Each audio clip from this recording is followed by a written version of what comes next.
pangalan sa lumang notebook ko.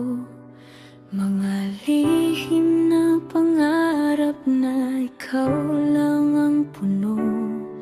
Mga titig na hindi mo kailanman napansin. Unang pag-ibig na tahimik kong inamin. Lumipas ang mga taon na wala kang balita. Hinahanap ka ng puso ko kahit saan magpunta. Hanggang isang araw muli kang nagparamdam.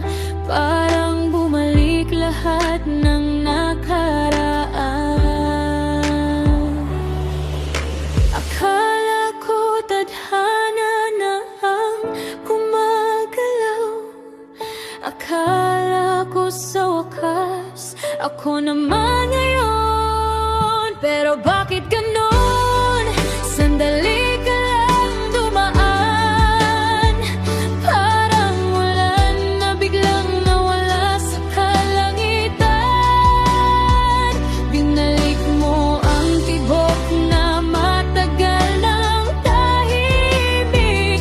Tapos iiwan mo rin pala kung nag-iisa ulit. Hindi kita sinisisi sa lahat ng sakit. Siguro hindi lang talaga tayo ang nakasulat.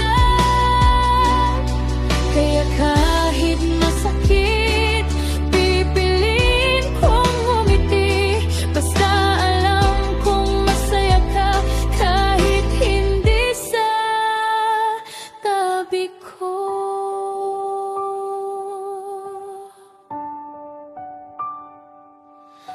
Marami mang dumating na gustong magmahal.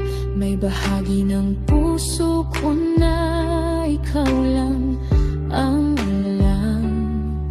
Hindi dahil wala na akong ibang makita, kundi ikaw ang naging simula ng lahat ng nadama. Ngunit may mga kwento talagang ganito. May pagmamahal na hindi naging tayo. At kahit gustuhin kong baguhin ang wakas, kailangan kong tanggapin ang landas. Kung sakaling muli tayong magtagpo sa ibang panahon, sa ibang mundo, sana doon wala nang hadlang.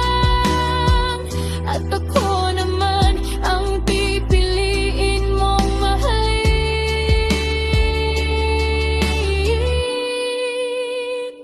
Pero sa ngayon, hahayaan na lang kita sa buhay na pinili mo. At sa taong kasama, hindi man ako ang dulo ng kwento mo.